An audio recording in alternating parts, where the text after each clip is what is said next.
Hey guys, what is up? So Nvidia recently announced their 1080 and 1070 graphics cards, and we don't really know much about them yet, so here's what we do know. 5 questions about the Nvidia GTX 1080 and 1070 coming your way.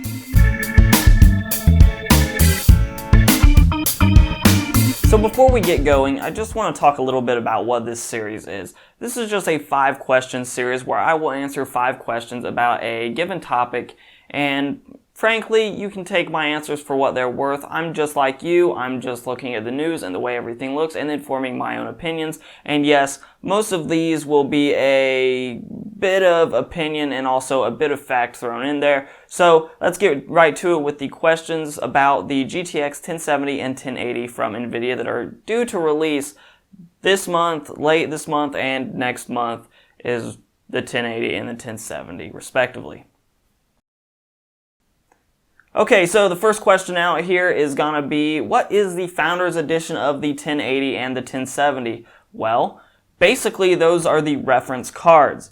As we know in the past, the reference cards tend to be produced only by Nvidia. Now, they are sold by other manufacturers that essentially just slap their name on it. But those cards are typically not the greatest performing from a thermal perspective because Nvidia is not so concerned about creating the best cards. That is where EVGA, MSI, ASUS come in, make their own coolers, their own customized PCBs that we typically see come out after the launch of those cards.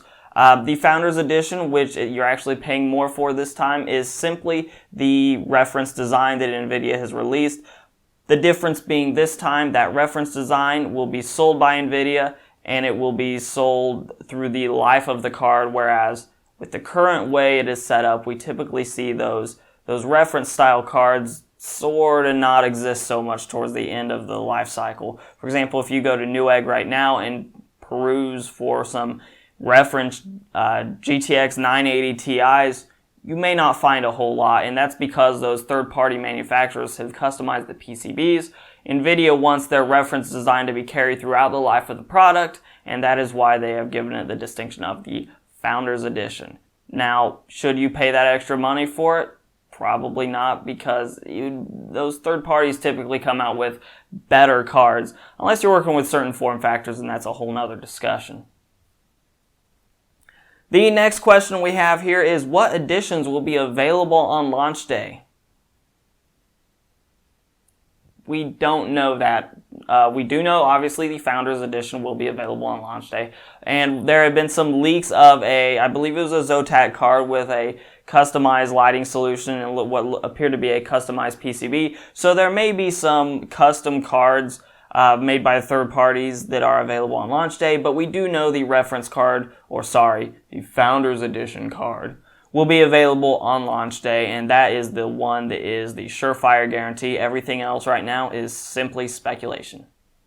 So the next question is, which card should I go for when they launch? Now, this is a bit of a trap question because the 1080 actually comes out first. It comes out, I believe the date right now is May 27th. That they've given us, or that the rumor mill has given us anyway, and June 10th for the GTX 1070. If the GTX 1070 is in fact faster than a Titan or even anywhere remotely close, then most people would be good with the 1070 unless you're gaming at 4K or doing a lot of VR with HTC Vive or the Oculus Rift. Otherwise, I would recommend just sticking with a 1070. It's much cheaper. It will give you more than enough performance for most things. 1440p, 1080p, those resolutions it will kill. Even 4K it's probably going to do just fine on. So unless you're a content creator or you are doing a lot of VR type things, then the 1070 is probably the way to go. And that's just my opinion. I personally will probably also be going for that 1070. But if you like the overkill system, then hey, go for it. 1080 is not that crazy much more expensive, so why not? Next question up here is, should I wait for the 1080 Ti? No. You'll just get into a loop of, should I wait for this? Should I wait for this? No.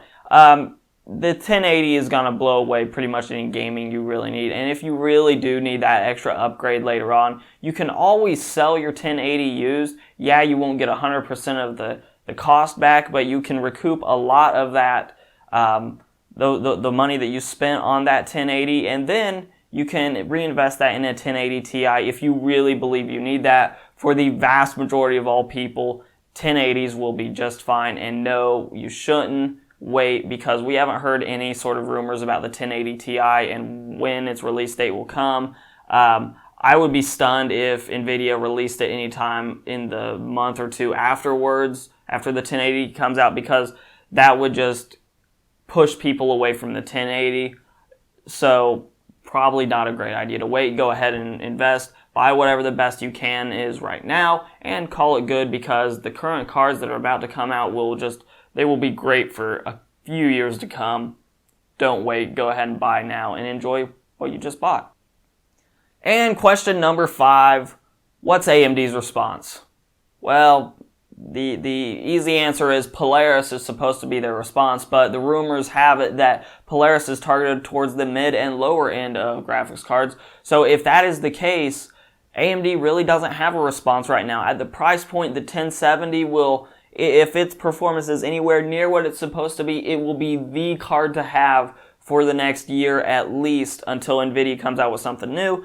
And the 1080 will be in a class among its own until Nvidia one-ups itself with the 1080 Ti, if that becomes a reality down the road. So right now, though, it looks like AMD's best response is their Radeon Fury Duo card, which is a $1,500 price tag. AMD really doesn't have a response, is basically what I'm saying. So if you're thinking about building a boss gaming rig in the near future, Team Green looks like the way to go, at least in the near future. Hey guys, thanks for watching this video. If you liked it, then go ahead and hit that like button down below. Also get subscribed, that helps me out a lot, because frankly right now I'm just starting out, and those numbers really boost my ego. Also, if you have questions for me, the best way to actually get a hold of me is not in the comments below, although feel free, because I do check those from time to time, but hit me up on Twitter at Hoosier Hardware. Until next time, this is Shane with Hoosier Hardware. Have a great day.